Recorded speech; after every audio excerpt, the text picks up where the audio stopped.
Hello, and welcome to the Deb Calvert People First Productivity Solutions channel here on Bright Talk.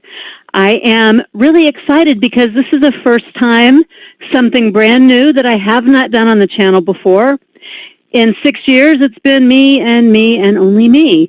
And that's no fun, so I've decided to invite a guest, a special guest, to join us today. And I know you're going to get a lot from this guest. So let me tell you just a couple of things by way of setup, especially for anyone who's new to Bright Talk. There are some great features here. First of all, if you have any technical difficulties at all, notice the orange button. It's down in your lower right-hand side of the screen. Get live support now. It means what it says. The folks at Bright Talk are awesome. They're going to chat right back to you and help you work through any technical difficulties that you have. They will do a much better job than I will of getting your issues addressed. Second thing is, this is a really good place to post your questions. We will be able to see them. We will answer them. At the end, we'll be sure and take those questions. And if for any reason we can't get to all of your questions for those who are here live, we will know who asked the question, and we'll be sure to follow up with you afterwards. So if you're here live, no matter what, we'll answer your question. And in case you're not listening live, I know a lot of people come in later on demand. What I've done is given you a way to connect with me and with my guest, Ryan. You'll notice that in the bar called Attachments and Links. Be sure and dive in there because it'll tell you how to connect with each of us on LinkedIn, and I hope you will. It will also give you some other information, and we'll reference that as we're going so that you have some additional tools and resources, some bonus materials. At the very end, please leave us a review. Ask us questions along the way. Hit that orange button if you need technical support, and let's dive in. So anybody who doesn't already know me, I'm Deb, and my company is People First Productivity Solutions. We work with the issues that are related to people practices in your business. That includes a lot, but most importantly, it includes getting people connected, helping them feel and stay connected to the business, to have high levels of employee engagement. And I've got a ton of content on this channel. You're welcome to go back and browse through it and take anything that you'd like to have on demand. And there's some good stuff coming in the near future, too. I'm going to have another guest in August, but between now and then I'll be doing my regular thing. The next topic, always by your request, the next topic is all about employee recognition and appreciation and rewards, and how much is too much, and what are all the other things that would be useful to know about that great big topic. We'll be tackling that on August 4th, and you've got a link there if you'd like to register for that one. So enough about me, enough about Bright Talk in this channel. I'm just glad you're here, and I'm really glad that Ryan Englund is here too, my special guest today, who I've only recently started to get acquainted with. And so fortuitous because I absolutely love what Ryan is doing with blue collar culture and with core matters. And Ryan, I'm a fan. That's why you are my first guest ever on this channel, and we just want to know more about you. Tell us about you. Well, first off, Deb, thank you so much. I'm so honored to be your first guest. So this is a passion of mine, is helping companies put in recruiting processes, hiring practices that help them find the right people at the right time whenever they need them. I've been doing this for over a decade, working in the digital marketing space and understanding that a lot of job seekers are online these days. So if employers aren't online and if they're not creating the right experience for job seekers, they're going to miss out a lot. And so my focus is, how do you get through and make sure that the person you're hiring is the right person for your team? So like I said, we work with small and medium-sized companies that are growing, particularly companies that have a lot of frontline employees. A lot of work in the trades, construction, home services, call centers, medical, anybody that has a lot of people in the field, and they're just struggling to get enough good people. So, nice. Yeah, that's a little bit about me. Go ahead. And I teed up Core Matters. Tell us just a little bit more about the company, and then I also threw blue collar culture in there, so I'm sure people are wondering about that too. Give us the headline before we start. Yeah, so Core Matters is my company. We are the founders of the Core Fit hiring system. It is a process. I'm going to show you a quick little picture of it in a few minutes. It's a process that we help these companies implement the systems in their business so that they are in complete control of their recruiting processes. Everything from attracting good people, hiring great people, and retaining them. Because at the end of the day, if we're not retaining them, we're doing a lot of work and spinning our wheels. So that's Core Matters. Blue Collar Culture is, again, a passion project of mine. It's a marketing website. We put a lot of content out there, free content. So anybody listening right now, go to bluecollarculture.com.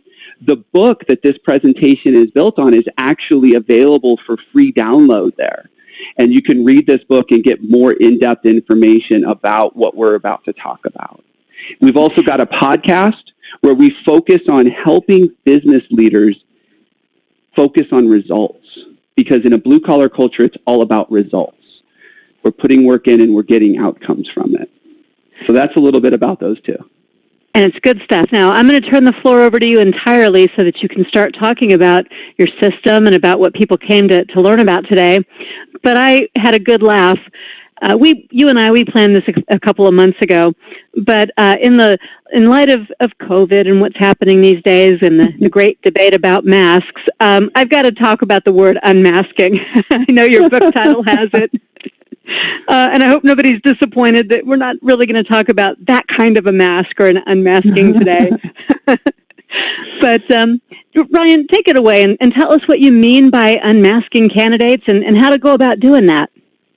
Absolutely. Thanks again, Deb. So I've been using the term unmasked for the better part of a decade. And so when we named the book Unmasked, I got a lot of feedback that never even occurred to me that we're here in COVID and everybody's wearing masks and there's this great debate, because I've always used it in the sense that when job seekers show up, they often don't show up authentically. They come in, they're nervous, they're scared. In fact, if you don't know this, finding a new job is one of life's most stressful events. In fact, it's on the top 10 list, the same list that divorce and death of a loved one and relocation is on. So they're nervous, they're scared, they don't know how to be themselves, and they often put on a front thinking that they know what the employer wants. When as employers, all we really want is for people to be themselves so that we know who we're hiring, we know who's joining our team. And so when we unmask candidates, we get them comfortable enough to show up authentically. We ask them questions that they may not have prepared for, which throws them off a little bit, makes them go to a place where they have to be themselves. They don't have these rehearsed answers. A lot of times in the recruiting process, we talk about there being a game of theater. The employer puts on an act, the job seeker puts on an act, then you decide to hire them, they join your team, and you're disappointed, or they're disappointed, because expectations weren't met. We bought the act, we bought the theater, we didn't buy the real person, or they didn't buy the real employer. And so that's what we're going to talk about today, is how do we get through that? How do we break that down in a way that people are they're comfortable, they show up authentically, and you find out who it really is that you're talking to before you make them the offer. So one of the questions that I'm often asked, and I often ask groups of people, is why is hiring good people so difficult? And there's a lot of different responses to this question. A lot of times I hear, it's just because there's no good people to be found. Now, 6 months ago, things were different, and it might have been true. There just weren't a lot of good people. Employers were competing on salary, on benefits. They were making offers and promises they weren't planning on keeping because they just needed to get people to join their team. Today, things are a little different, and it's going to be a little while before we figure out what a new normal looks like. But human behavior hasn't changed. The way people show up and the things that scare them hasn't changed. Now, a lot of people are scared of uncertainty, and that's really what's driving a lot of what's going on in the marketplace right now. So if we can take that uncertainty out, we can help people be more calm. That's the same thing we're doing as employers. We see a lot of people talking about the shifts in the economy and the marketplace. They're scared. If, as employers, we can get them to show up, they can take that mask off and say, okay, I'm not scared around you. I can be authentic. So here are some reasons that hiring good people is so difficult. The first one is it takes a lot of effort.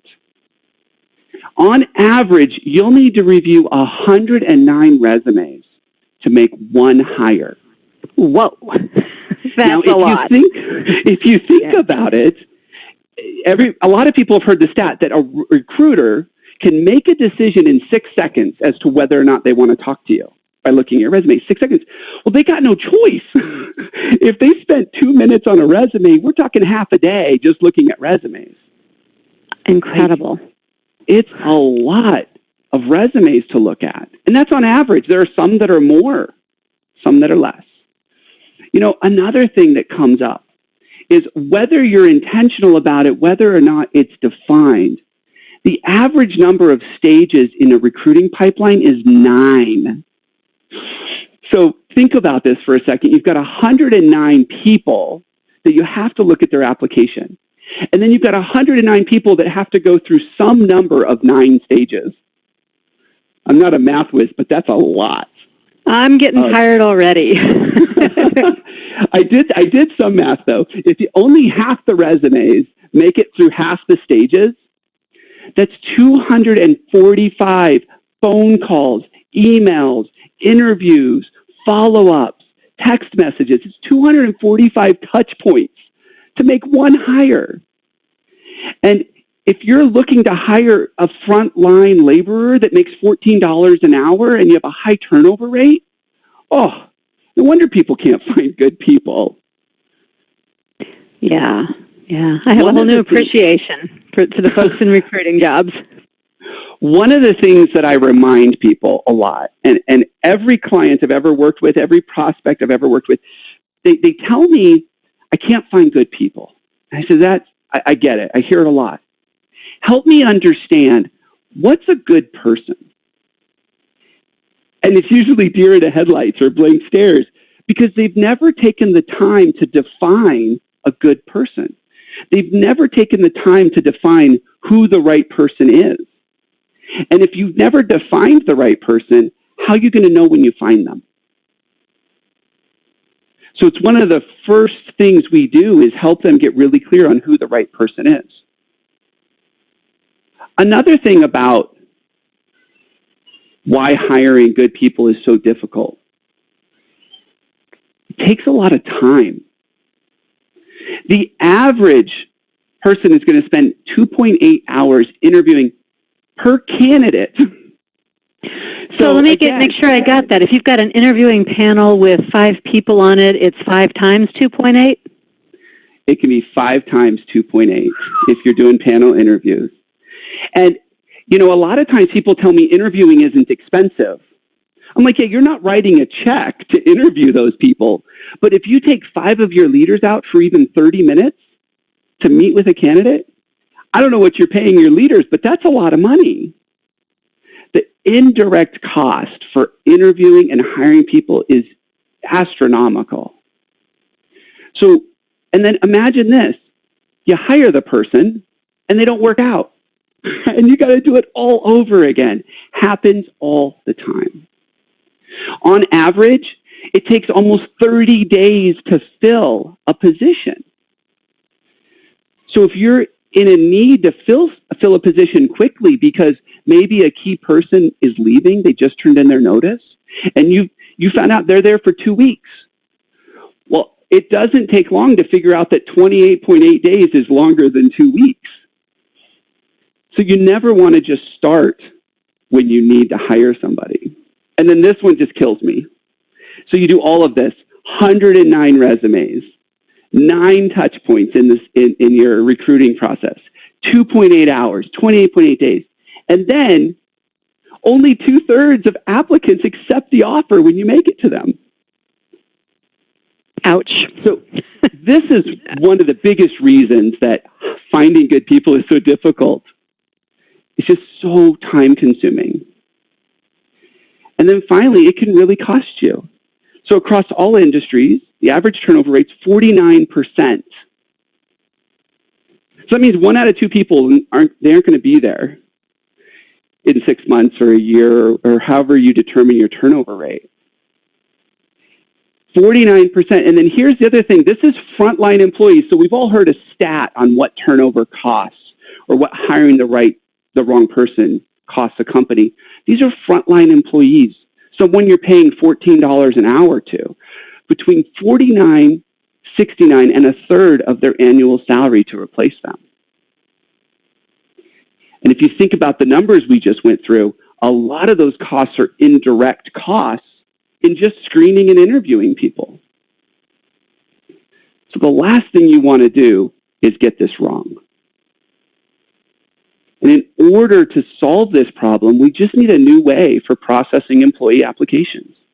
We need a new way of thinking about the screening and the interview process. So what I want to do now is introduce you to the process we help companies implement and help them unmask candidates during the interview process. This all comes down to discovering authenticity. I mentioned it earlier. If we can get somebody to show up authentically, we can get them to be themselves, we can get them to be comfortable having a conversation with us, we can actually make better hiring decisions. Now, this little graphic on the left here, that is a diagram of the core fit hiring system. If you see, we start focusing on core.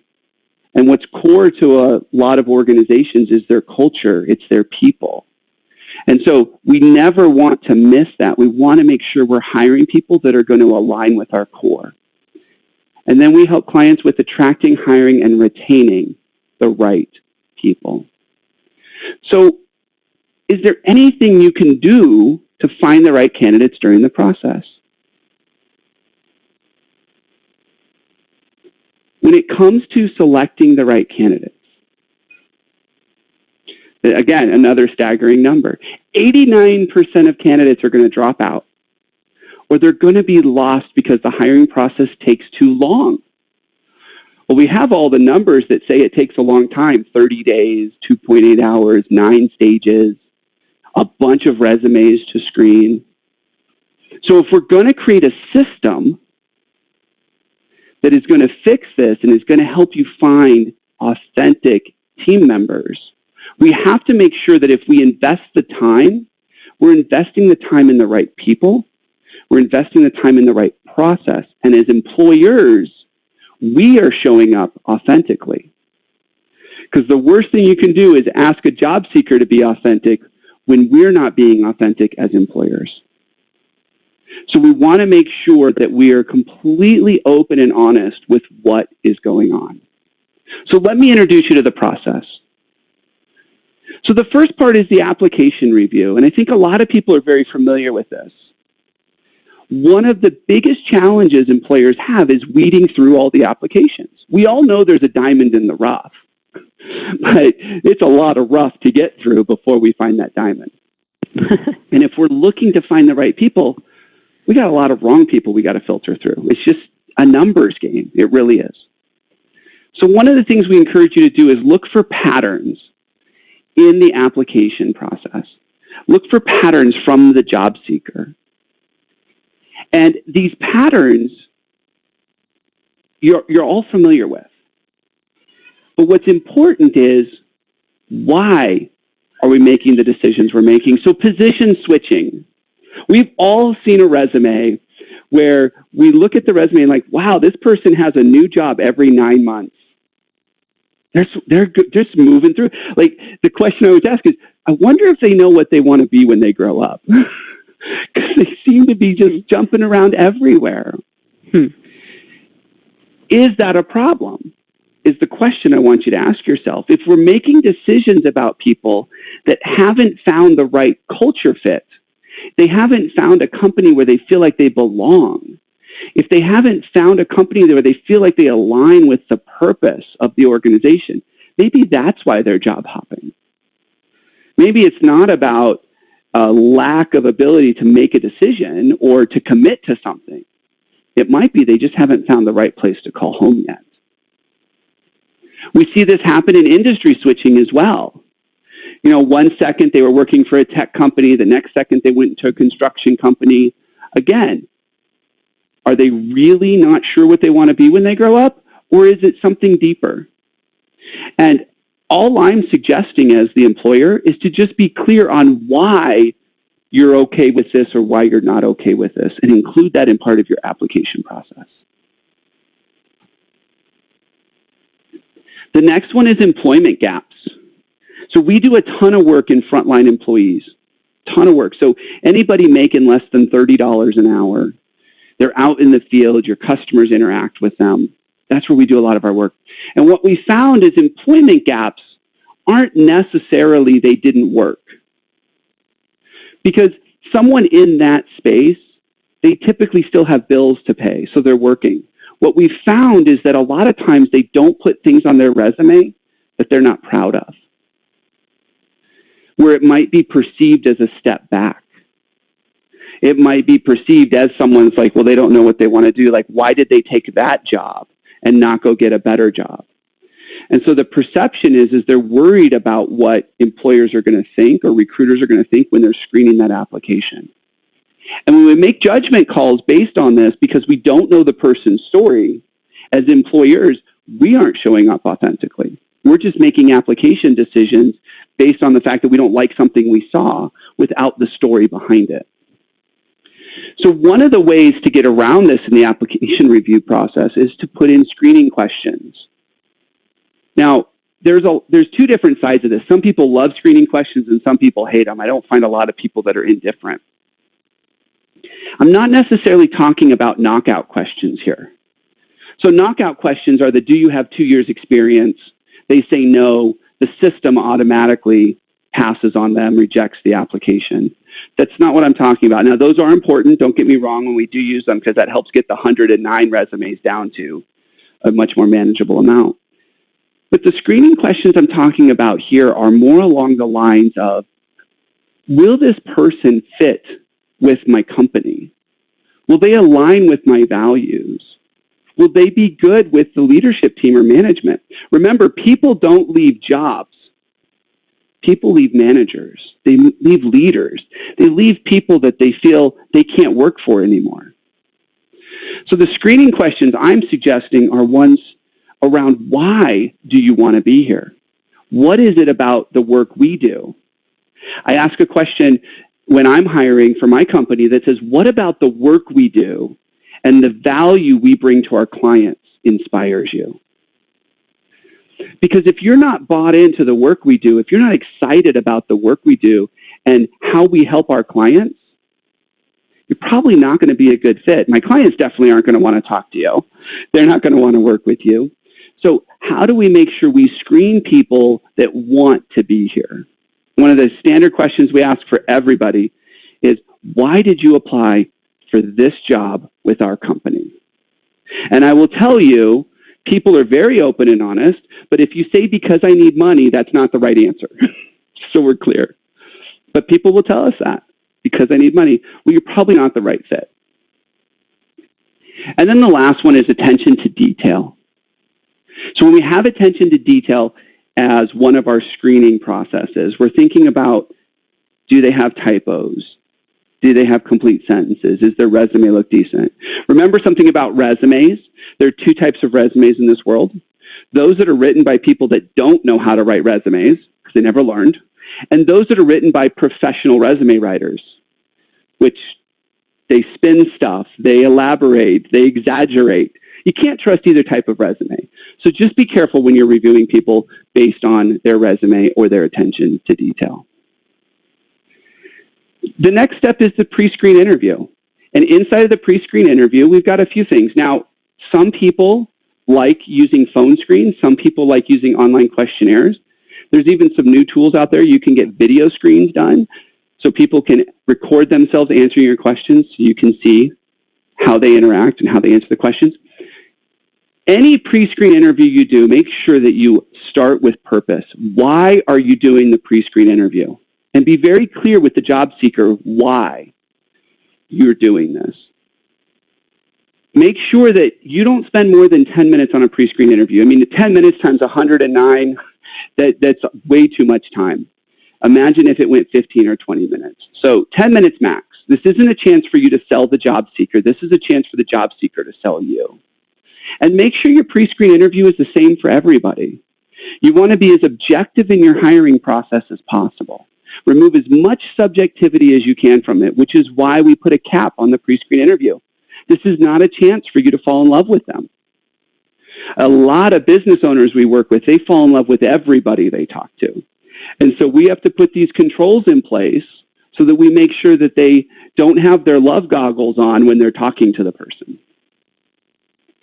And then finally, this is a concept we talk about in our book. It's the push then pull concept. It's what creates curiosity. It's what creates drive to know more. So what we want you to do is we want you to be pushing away the candidate throughout 90% of the phone screen. Go into it saying, I'm here to have this person sell me. I don't think they're the right person. So that you don't fall in love with them, so that you're able to see them for who they really are, instead of starting to ask questions that you know they can answer. Too often in phone screens, what we see is the employer hops on, talks about their goals, talks about where they're going, talks about what they want to accomplish, and then they start asking questions, and the job seeker just regurgitates everything back and tells them exactly what they want to hear. So we're really careful that we're not doing that in that process. The next one's the in-person interview.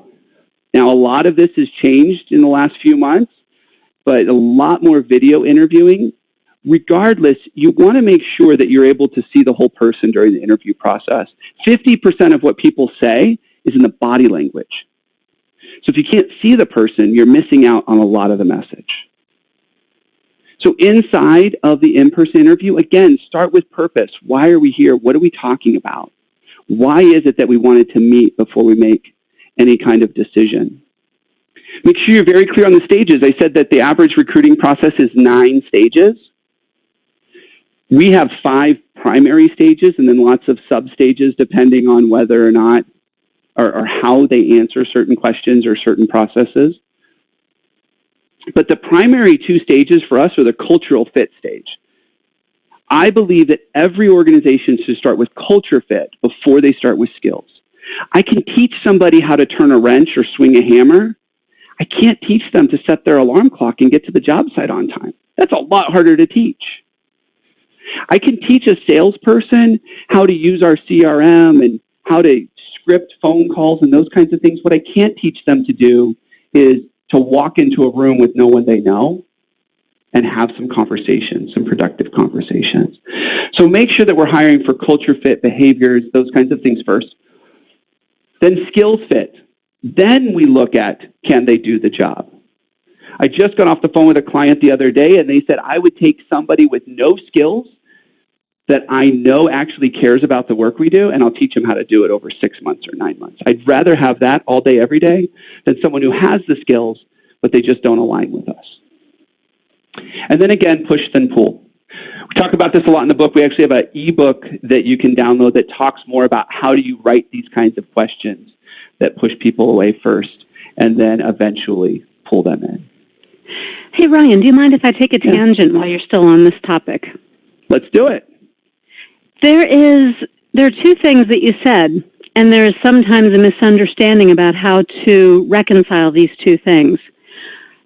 Culture fit, will this person fit my company? Do they have the values that represent our company? That's one side. The other side you also said, which is be as objective as possible. And with things like affinity bias, natural unconscious bias that we have towards people, help us understand how to be objective even as we're looking at the traits of an individual and we're thinking about the cultural fit, because this is really important. Absolutely. And one of the things that we do when we're creating the interview process and deciding on the interview questions is we standardize them. So that's the first start. The same questions for everybody for a given position. Same culture fit questions, the same skill fit questions, same competency questions. So that's the first thing we do. But then beyond that, as a hiring team, we decide what is a really bad answer, and we score that a 1. What's a really good answer, and we score that a 5, and then what's a middle ground answer, and we score that a 3. So what it does is it allows us to be objective in the way that they respond and the way we score them. Sure, there's a little subjectivity that's put in there with the 2s and the 4s, but at least we've given them a framework that says, hey, when you ask this question, these are the answers we're looking for, and these are the answers we're not looking for. And as long as we're scoring based on that and we don't deviate, because that's probably one of the biggest challenges, is we ask a question or maybe a hiring manager doesn't like a certain question, so they reword it. Well, now it changes the way they respond. So now we've introduced all this subjectivity because the question wasn't asked the way it was designed to be asked. Mm-hmm. Does that answer your question? It does, and you also had embedded in there something else I might spotlight, which was implied, you know exactly what is the culture, what are those traits, what are the competencies that we're hiring for. So before you ever start meeting people, that all objectively has been defined, and then the examples too. So that I can see where that would certainly take you toward a place of being much more objective. Yeah, one of the primary tools we use in the recruiting process is what we call job modeling. And we sit down before we hire a single person is we identify what behavioral traits, what cultural traits, what skill sets do we want in someone who's going to be in this position. And we create a job model around it. And one of the components we use are behavioral assessments to help us with that. But once you have this job model, you have a very clear picture of who your ideal employee is. And then we build the questions and the interview process around that. So yeah, that's a great point. And while I'm there, let me just also encourage people who are listening, go ahead and post your questions because we've got so much knowledge right here, right now. Don't miss the opportunity. Thanks, Deb. So here's the last part, and this is a process that we've developed over the years, and it's one of the most powerful tools we have in the interview process.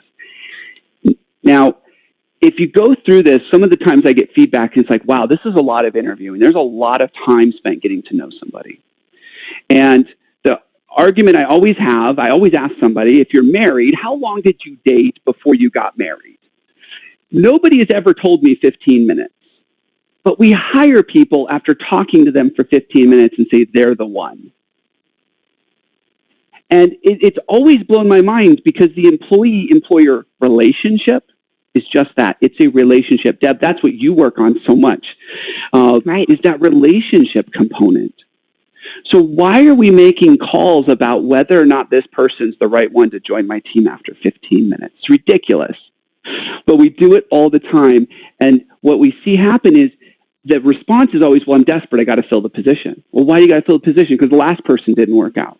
Well, why didn't the last person work out? Well, because I only spent 15 minutes interviewing them. Well, why'd you do that? Because I was desperate. You get it? It's like this cycle. We need to break that cycle. And the pullback offer is one of the most effective ways to do that. The pullback offer is about setting proper expectations. I heard this the other day. A guest on my podcast said, culture is about nothing more than meeting expectations. And I don't want to unpack that here, but it really is about meeting expectations. When somebody leaves you for 25 cents more an hour or 50 cents more an hour, they're not leaving over 50 cents. Remember, finding a new job is one of life's most stressful events. They're not going to do that for a couple $100 extra a year. They're going to do it because something, some promise, implied or otherwise, was unmet. That's why they're leaving. So when we set expectations, we first start with a purpose. So the purpose of this pullback offer is to let somebody know, I'm ready to hire you. In fact, here's your offer letter right here. And the reason we call this a pullback offer is you set the offer letter in front of them and you say, hey, you know what? I really want you to review this and sign it. But before we do that, you pull it back for a second. You say, before you sign that or before we move forward, let's have a conversation about expectations. Because the bottom line is we're all human beings. I will tell you right now, and my wife will definitely validate this, I make mistakes, right? I'm not perfect. You? Yeah, go figure. Go figure. So let's have a conversation about what happens when one of those promises isn't met. Let's have a conversation about you as the employee telling me that you are going to be my top salesperson because you've done it before. What happens when we're 3 months in and you're not my top salesperson? What conversation do we need to have? It's this idea that if you're going to fight with somebody, fight up front.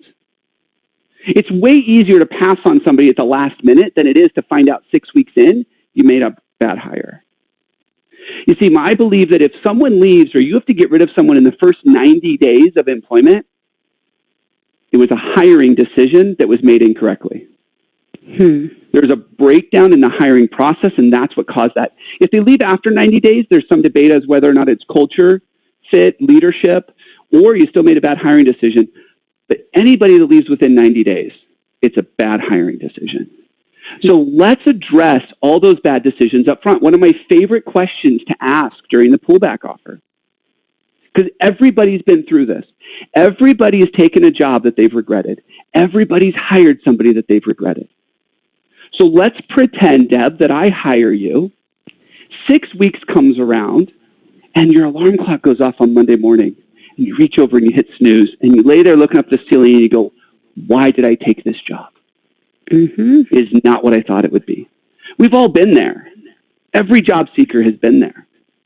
So what happens? They come in, they do just enough not to rock any boats and make any noise, and they dust off their resume and they start their job search again, and the productivity goes down and the morale goes down and they bring other people with them. Yeah. So let's pretend, Deb, that happens. You come into the office and you're just like, I don't know what I did. I don't know why I took this. Well, how are we going to address it when that happens? And inevitably everybody says, oh, that would never happen. Great, let's just pretend it does for a second, because you and I both know it happens. So let's talk about that. What are we going to do? I hear this all the time. Employers are like, hey, you're going to come in at this lower rate, and after 6 months we'll do a review. I mean, I've met so many job seekers that have been waiting 3 years for their first quarterly review. Ouch. Yeah, So yeah. when the expectations aren't met, how do we deal with it? Let's address that now. And so I just gave you a little bit of information about the process.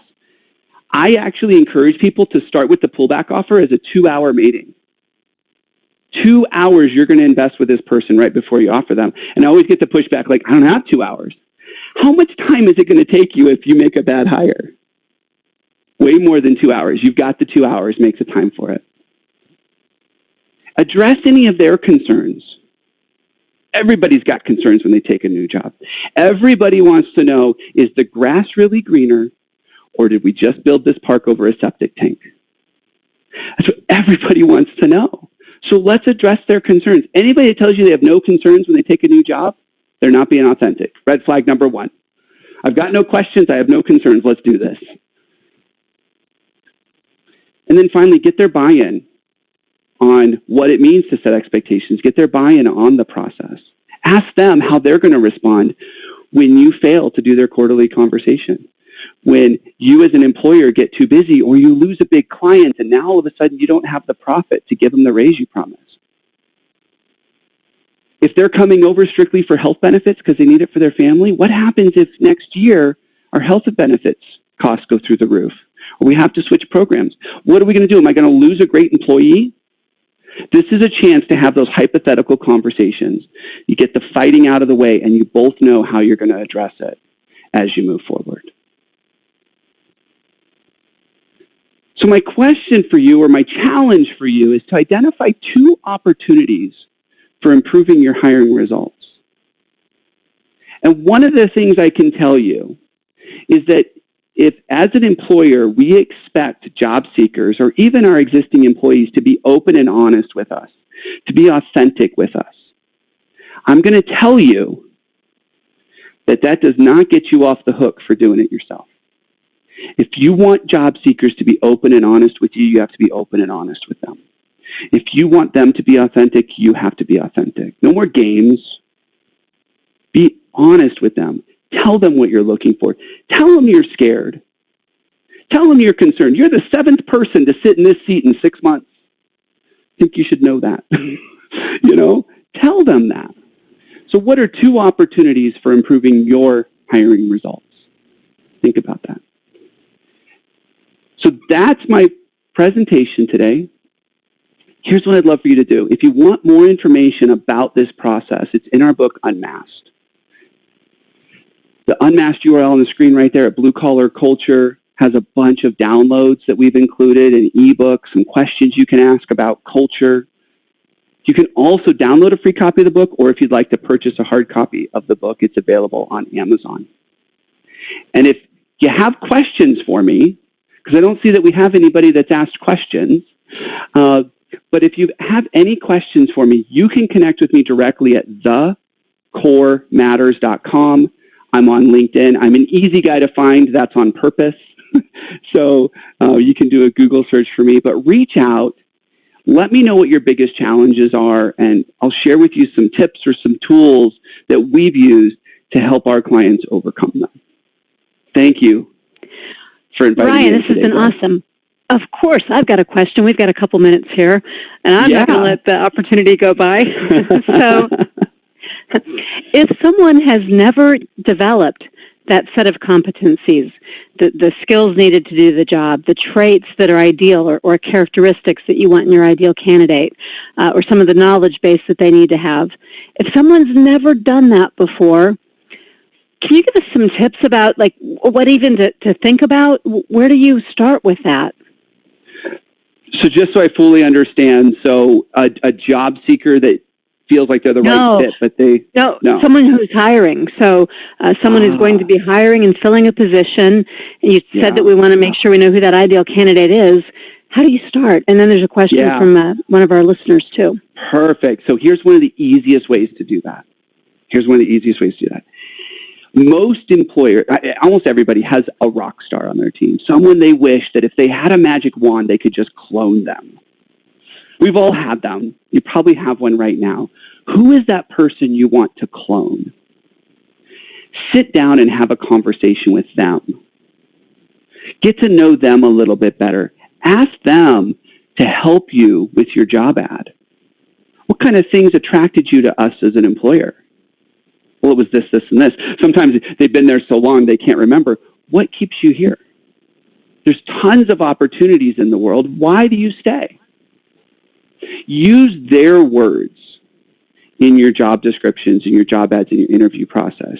Use their language, because that is what's going to connect with people just like them. Nice. So and also be noticing their characteristics and their traits and the kinds of things that make them successful. So check out this question. There's a couple of them. Let's go see if we can get these. For a home healthcare agency with a lot of turnover and not enough nurses, what's the best thing to retain nurses? Yeah, so turnover is one of those challenging things. So what we found is that if we improve the recruiting process and we just start making better hiring decisions on the front end, we'll fix anywhere between 40 and 60% of the turnover issues because we're making better hiring decisions. Now, I'm sure with nurses, they think, wait a minute, there's just not enough nurses that I can be picky. And so it will take some time, but you need to find those couple of nurses that are going to help you attract other people. Remember, A players are drawn to A players. So if you're hiring a lot of B and C players because you're desperate, you're never going to get those rock stars or those A players because they don't want to pick up the slack. And the word's out. If you only hire B and C players, the word's out. They know not to go there because they're going to work way too many hours for way too little appreciation because you're not hiring good people. So it's a process. Wow. Okay. Well, how about when you're hiring? What's the right number of people for the hiring company that ought to participate in that interviewing process? So there are a whole bunch of different ways to think about this. I'm not a fan of panel interviews. I'm not a fan of team interviews. Most team members don't know how to interview. I like having that one-on-one relationship building opportunity and one person that's really solid at the interview process and knows how to read people, understands behaviors, knows how to ask the questions. Mm-hmm. And then how about in the interviews? Any go-to questions? This will be the last question we can take, but any go-to questions that you can leave the audience with that are great to ask? So actually, it's funny you asked that. I'm developing a new ebook with all of behavioral-based interview questions that we love. So keep an eye on our website. It's coming out soon. But some of my favorite questions to ask are around their behaviors in future situations. So let's pretend I don't give you that raise in 6 months or a year. Let's talk about what that's going to look like. Because that's more of my focus, is how are they going to respond to that situation. So that's what I'm looking for. So think about future questions, things that could come up in the future, and tie them to behaviors. Those are my favorite questions. I do not believe that past performance is an indicator of future success. I think that's a misnomer, because you don't know how toxic of a culture they were working in, or how great of a company they were working in, and maybe you don't have that. So culture is going to drive productivity and performance so much more than one person's drive, is my personal opinion. Wow, lots of food for thought. Great stuff, Ryan. Thanks for being here. Everybody in the audience, thanks for being here. Be sure and subscribe to the channel, because I've got some additional awesome guests who are all lined up. And over there in the attachments, you'll see how to be in touch with Ryan and to continue getting good information and tools from him directly too. Thank you so much for being here. Thanks, Deb.